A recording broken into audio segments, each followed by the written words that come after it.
ନନ୍ଦରାଜାର ଦେବାର୍ଚ୍ଚନା ଓ ରାଧିକାଙ୍କ ନଟୁଚୁରୀ। ଏକ ଆରକରେ ଡିଆଁ ଡେଇଁ ଯେ ହୋଇଣ, ମାୟା କରିଣ ସେଠାରୁ ଆସନ୍ତି ସେ ପୁଣ।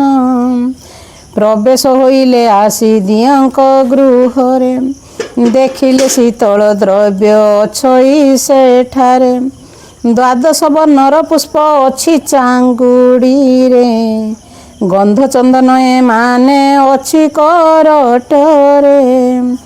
ଦେଖି ଅରସ ହୋଇଲେ ପ୍ରଭୁ ନାରାୟଣ, ତାହାକୁ ଦେଖନ୍ତି ଭଗବାନ ପୁଣ ପୁଣ। ସେଠାରେ ଶୀତଳ ମାନ ଗୋବିନ୍ଦ ଯେ ଦେଖି, ପନ୍ତି ପନ୍ତି ବଡ଼ା ଅଛି ଚାହାନ୍ତି ନିରେଖି। ଶ୍ରୀକୃଷ୍ଣ ବୋଇଲେ ଏହା ଦେଖି କି କରିବା, କ୍ଷୁଧା ଲାଗୁଅଛି ବସି ଏହାକୁ ଭଖିବା। ଏହା ବୋଲି ଅତି ବେଗେ ସ୍ୱାମୀ ଦଇତାରି, ସମସ୍ତ ଶୀତଳ ଭୁଞ୍ଜିଲେ ଚକ୍ରଧାରୀ। ଶୀତଳ ଭୁଞ୍ଜିଣ କୃଷ୍ଣ ଚନ୍ଦନ ଯେ ଘେନି, ମୁଣ୍ଡଠାରୁ ପାଦ ଯାଏ ଲେପିଲେ କପୁଣି। ଯେତେ ପୁଷ୍ପମାନ ଥିଲା ସେହି ଚାଙ୍ଗୁଡିରେ, ସମସ୍ତ ମଣ୍ଡିତ ହେଲେ ଆପଣା ଦେହରେ। ଆପେ ଆପେ କୃଷ୍ଣନାଥ ହୋଇଣ ମଣ୍ଡିଣ, ଦିଅଙ୍କର ଖଟୁଲିରେ ବସିଲେ ଯେ ପୁଣ। ଦିଅଙ୍କ ଉପରେ ମାଡ଼ି ବସିଲେ ଅଚ୍ୟୁତ, ମାୟା କରିଛନ୍ତି ପ୍ରଭୁ ତ୍ରିଦଶର ନାଥ। ଏଥୁ ଅନନ୍ତରେ ଶୁଣ ପରୀକ୍ଷିତ ରାୟ, କୃଷ୍ଣ ନାମ ଶୁଣି ତୁମ୍ଭେ ପାପ କର କ୍ଷୟ। ସେଦିନରେ ନନ୍ଦ ରାଜା ପ୍ରାତ ସ୍ନାନ କରି, ଯଶୋଦାକୁ ଡାକି କରି ବଚନ ତିଆରି। ତୁମ୍ଭେ ବେଗେ ଶୀତଳ ଯେ ବାଢ଼ି ଦିଅ ପୁଣ, ଶୀଘ୍ର ମୁହିଁ ପୂଜା ମାନ କରିବି ସମ୍ପୂର୍ଣ୍ଣ। କୃଷ୍ଣ ନ ଆସୁଣୁ ମୁହିଁ କରିବି ଅର୍ଚ୍ଚନ, ଏହା ବୋଲି ଯଶୋଦାକୁ ବୋଇଲେ ବଚନ। ଏମନ୍ତ ଆଦେଶ ଦେଇ ପୂଜା କରିବାରେ, ଯାଇଣ ପ୍ରବେଶ ହେଲେ ଦେବତା ମନ୍ଦିରେ। ଦିଅଙ୍କୁ ପୂଜିବା ବୋଲି ନନ୍ଦ ହିଁ ବସିଲା, ବେଗୁ ବେଗ କରି ଯଶୋମତୀକୁ ଡାକିଲା। ସେହି କ୍ଷଣି ନନ୍ଦରାଣୀ ହୋଇଲେ ପ୍ରବେଶ, ନନ୍ଦ ବୋଇଲେ ପୁଣ ହୋଇଅଛି କିସ। ଶୀତଳ ପଦାର୍ଥ ମାନ ଏତେ କିଛି ନାହିଁ, ଦିଅ ପୂଜା ମାନ ମୁହିଁ କରିବି କି ଦେଇ। ତହିଁ ପରେ ଖଟୁଲିରେ ଦିଅକୁ ଚାହିଁଲେ, ଚତୁର୍ଭୁଜ ଶଙ୍ଖ ଚକ୍ର ଗଦାଦି ଦେଖିଲେ। ନନ୍ଦ ବୋଇଲେ ଯଶୋଦା ବଦନକୁ ଚାହିଁ, ଦେଖ ଆଗୁ ଯଶୋମତୀ ବିଜେ ଭାବଗ୍ରାହୀ। ଶୀତଳ ମାନ ବୁଞ୍ଜିଲେ ପ୍ରଭୁ ବନମାଳୀ, ପୁଷ୍ପମାନ ଘେନି ଗନ୍ଧ ହୋଇଛନ୍ତି ବଳି। କହ୍ନାଇ ସେଦିନ ଉପବାସ କରିଥିଲା, ତେଣୁ କରି ଦେବଗଣେ ଏଥେ ବିଜେ କଲା। ଏହି ଯେ ଅଟନ୍ତି ଜଗନ୍ନାଥ ଚକ୍ରଧର, ଆମ୍ଭେ ପୂଜା କରିବାକୁ ଆମ୍ଭେ ଧନ୍ୟ ଧନ୍ୟ। ଧନ୍ୟ ଧନ୍ୟ ଜୀବନ ଗো ଆମ୍ଭ ଧନ୍ୟ ଧନ୍ୟ, ଚକ୍ଷୁରୁ ଦୁଇ ପ୍ରଭୁ ଏ ହେଲେ ଭଗବାନ।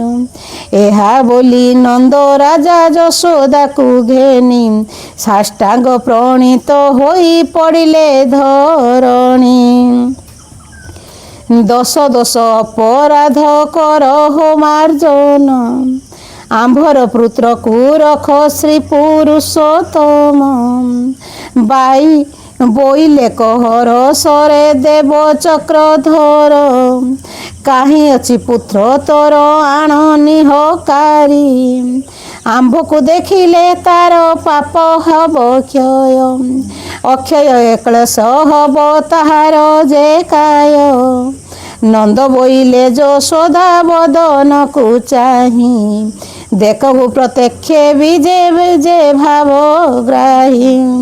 କାହିଁ ଅଛି କହ୍ନାଇକୁ ଆଣ ଗୋ ବହନ, ପ୍ରତ୍ୟକ୍ଷ ଦେଖୁ ଏହି ପ୍ରଭୁ ଭଗବାନ।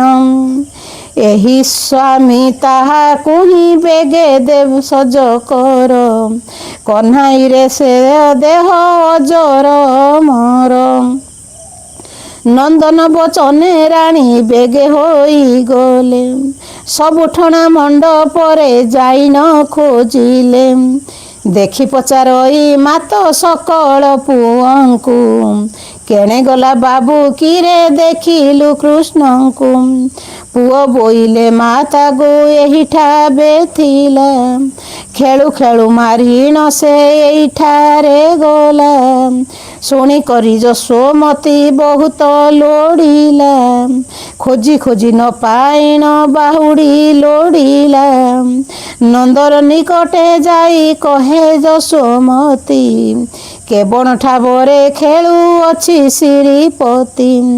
ନ ପାଇନ ଯଶୋମତୀ ହୁଅନ୍ତି ପ୍ରଣତ, କେଉଁଠାରେ ଅଛି ସ୍ୱାମୀ ଦେବାଧି ଅନନ୍ତ। ଏମନ୍ତ ବୋଲି ପ୍ରଣତି ହନ୍ତ ପୁଣ ପୁଣ, ଶରଣ ପଶିଲୁ ସ୍ୱାମୀ ତୋହର ଚରଣ। ଏ ମୋହର ପୁତ୍ର ଗୋଟି ରଖ ନର ହରି, ହେଉ ହେଉ ବୋଲି ନ ଯେ ବୋଲନ୍ତି ମୁରାରି। ଦୁଇ କର ଯୋଡ଼ି ଉଭା ଅଛନ୍ତି ପାଖରେ, ଟହ ଟହ ହୋଇଣ ସେ ହସନ୍ତି ଶ୍ରୀଧରେ। ବର୍ଣ୍ଣଚିହ୍ନ ଦେଖାଇଲେ ନନ୍ଦର କୁମର, ସ୍ୱରୂପରେ ଉଭା ସ୍ୱାମୀ ତ୍ରିଦଶ ଈଶ୍ୱର। ନନ୍ଦ ହିଁ ବୋଇଲା ମତେ ଉକାତ ହୋଇଲା, ଦିଅ ହେଉ ନୁହଁ ତ କୃଷ୍ଣ ବସିଥିଲା। ଆମ୍ଭେ ଓଗାଳି ହୋଇଲୁ ଏହାର ପୟରେ, ଏହି ପୁଅ ଆମ୍ବରକୁ ବର୍ତ୍ତିବ କିଆରେ। ଆଗୋ ଯଶୋଦା ଏମନ୍ତ ପୁତ୍ର ଜାତ କଲୁ, ଏଡ଼େ କପଟ ପୁତ୍ରକୁ ଗର୍ଭେ ଠାବ ଦେଲୁ।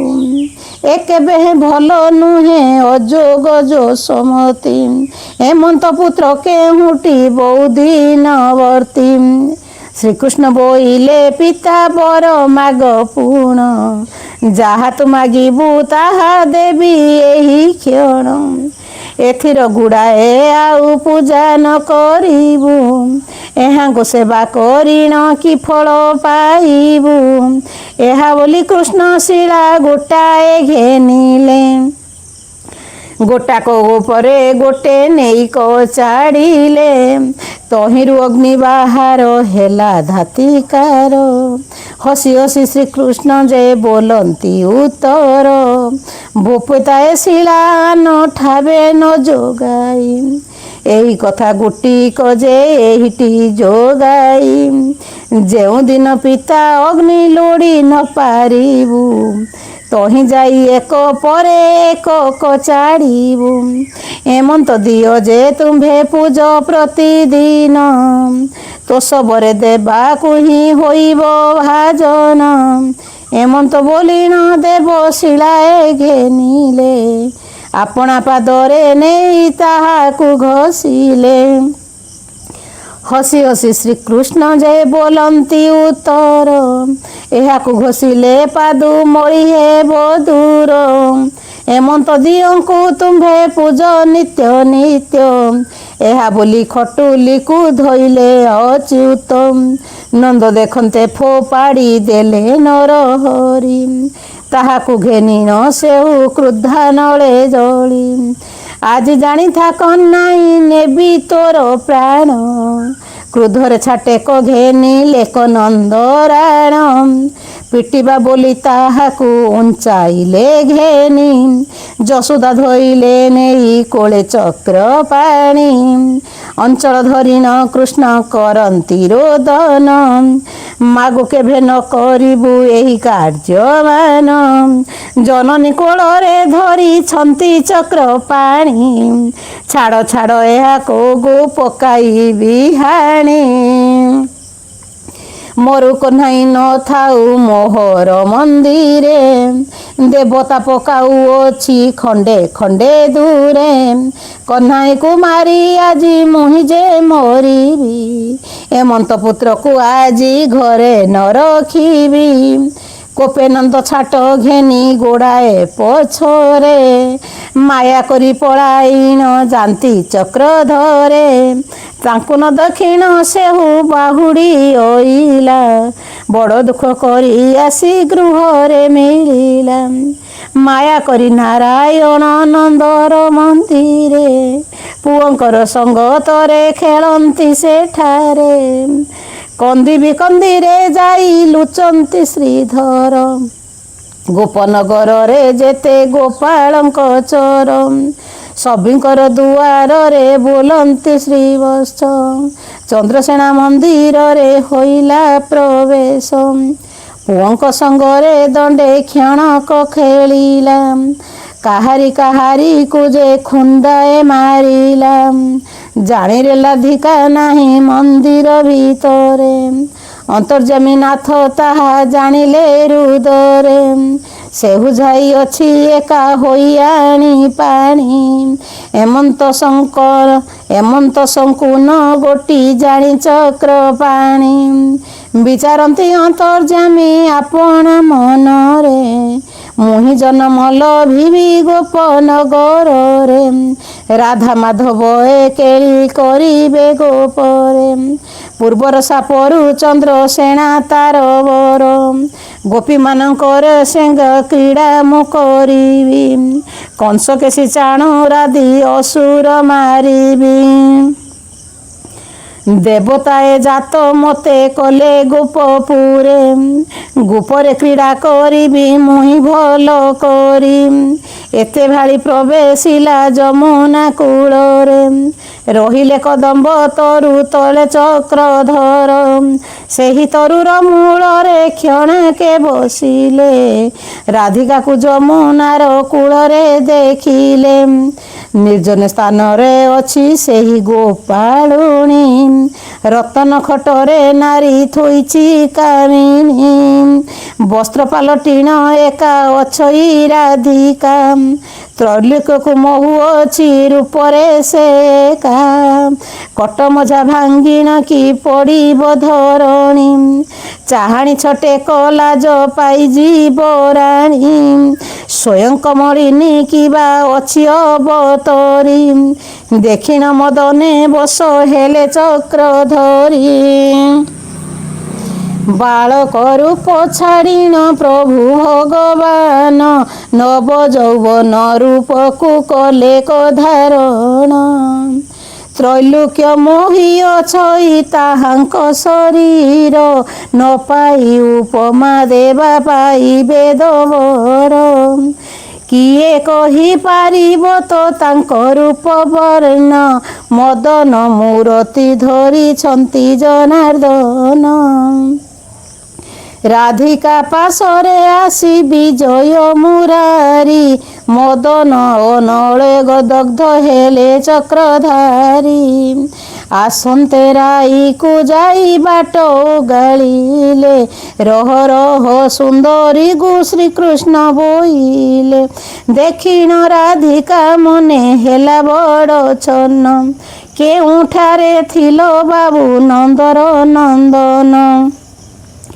ଏଡ଼େ ଅରଣ୍ୟକୁ ଆସିଅଛ କାହିଁ ପାଇଁ ବ୍ୟାଘ୍ର ଭଲ୍ଲୁକ ଏ ବନ ଥାନ୍ତି ଯେ ରହି ନନ୍ଦର ଏକ ପୁତ୍ର ଅଟେ ଯେ ଆମ୍ଭର ଏମନ୍ତ ହୁଇଣ ବୁଲୁ କିମ୍ବା ଅରଣ୍ୟର ଆସ ଆସ ବାବୁ ଆମ୍ଭେ ଘରକୁ ରେ ଯିବା ଏ ଘୋର ଅରଣ୍ୟ ଏକା ହୋଇଣ ନଥିବା ଶ୍ରୀକୃଷ୍ଣ ବୋଇଲେ ତୋତେ ନ ଦେଖିଣ ମାଇଁ ତୋହର ନିମନ୍ତେ ସିନା ବନେ ଆସିଲଇଁ ତୁହି ଗୁମୋହର ମାଇଁ ଏମନ୍ତ ସୁନ୍ଦର ଦେହ ମୋର କି ହେଉଛି ଧର ଗୋକୁଳର ମଦନ ମୂରତି ଧରି ଛନ୍ତି ଚକ୍ର ପାଣି ରାଧିକାକୁ ଦିଶୁଛନ୍ତି ବାଳ ରୂପ ଜିଣି।